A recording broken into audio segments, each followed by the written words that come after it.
Hey guys, Salam Alaikum. In this video, I will attempt to dissect the story of Abraham and his son Ishmael. More specifically, the revelation to Abraham that he should sacrifice his son. Then, to conclude, I will relate this lesson to the celebration of al-Adha and offer an explanation as to why it is so important. Let's begin. In the Quran, we are told that Abraham had a dream in which he had seen that he should sacrifice his son, Ishmael. When he told his son about what had been revealed to him, Ishmael told his father to do as he was commanded. He said, "O my son, indeed I have seen in a dream that I sacrifice you, so see what you think." He said, "O my father, do as you are commanded. You will find me, if Allah wills, of the steadfast." They then tried to carry out the command, when in the last moment they were interrupted and were rewarded for their commitment to the revelation. The reward being a great ram to be sacrificed in the place of his son Ishmael. And when they had both submitted, and he put him down on his forehead, we called to him, "O Abraham, you have fulfilled the vision. Indeed, we thus reward the doers of good. Indeed, this was a clear trial, and we ransomed him with a great sacrifice." What is so remarkable here is the willingness of not only Abraham, but also his son Ishmael to follow through with the command that was dictated to them. We can see in that moment, Ishmael did not take the matter personally. He didn't misinterpret the command as a manifestation of ill intent from his father. Instead, by the wisdom that was conferred upon him, he understood that his father was fulfilling his role as a prophet. This point here is where we can draw a lesson for ourselves. All of us fulfill a certain role in respects to the collective, be it a judge, political leader, or policeman, as few examples. This could be understood as your persona, a role that you play in the drama that is civilized society. Outside of the persona lies the individual personality. This includes your personal relationships with others, be it friend, significant other, acquaintances, or family. In this Quranic story, we are shown that these two roles, being the persona and the individual personality, should not overstep into the realm of the other. Had this distinction not been made in this story, Abraham would not have gone through with the command to sacrifice his son, as he would have perceived the matter personally, as a father killing his son, rather than a prophet fulfilling the commands of God. Likewise would it have been with Ishmael, as he would have perceived the matter personally, as his father expressing ill intent towards him, rather than a man fulfilling his duties as a prophet of God.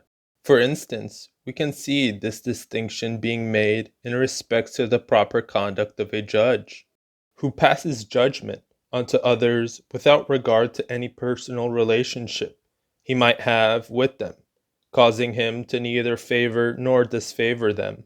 Rightfully so. The only thing he ought to concern himself with is fulfilling his role as a judge, disregarding anything that is associated with his individual personality that might jeopardize this end from being fulfilled in a just manner.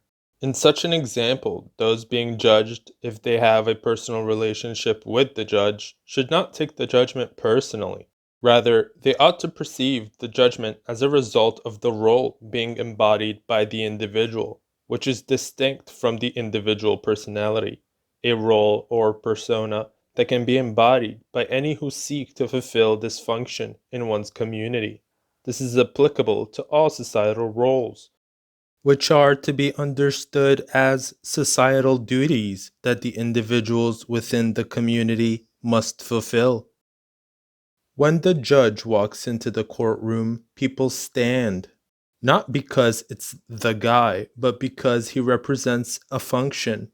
One is not standing out of respect to him, we're standing out of respect to his role. This distinction between the persona and the individual personality must be maintained, and if it isn't, the whole collective is at risk of falling into chaos, which would be the result of the corruption of those who embodied such communal roles seeking to make personal gain from these positions, such as the judge who takes bribes in order to provide favor for those who await his judgment, or leaders that seek personal gain at the cost of their communities. In these cases, the distinction between the persona and the individual personality has dissolved. The individual personality begins to identify itself with the role that it embodies, which in turn leads them to seek personal gain from these roles. A good example of a leader who remained true to this distinction is Titus Manlius, a consul of Rome, who gave the order to have his son executed during a military campaign for having acted against his father's command, a punishment that would have been met by any soldier who would have acted similarly, and being the consul's son didn't provide him with any favor which would have led him to avoid this punishment. In this case, Titus Manlius did not act under the pretext of being a father, but rather as consul, which caused him to regard his son similarly to how he would have any other soldier, and went on to act out his duties as such. There's a link to a video in the description box below that goes further in depth into this story. This is what is meant by Abraham's clear trial, a trial in which he had to remain true to this distinction between the persona and his individual personality, a distinction which he successfully maintained. Now, the question is, how does this relate to Eid al-Adha? This celebration is revolved around a ritual in which an animal sacrifice is made for God, similarly to how it was done in the case of Abraham. This ritual serves as a reenactment of the trial faced by Abraham and his son Ishmael, that we may reflect upon the significance of their story, and that we may embody the virtues that were manifested by them therein. That we pay heed to remain true to our duties towards our community in tandem with our duty towards God. That irrespective of who we are as individuals, this duty has precedence over all things. We fulfill this duty by maintaining our values as Muslims, such as standing up for the truth even when it is not in our personal interest. This holiday serves as a reminder for such an ideal. Thus, we should take it as an opportunity to reflect upon ourselves, to judge whether our actions and our character upholds the ideal that Abraham so perfectly represented. That's it for this video. If you enjoyed it, give it a like and subscribe for more content like this. And leave a comment expressing your opinion. I'd be interested to read through them. See you guys next time.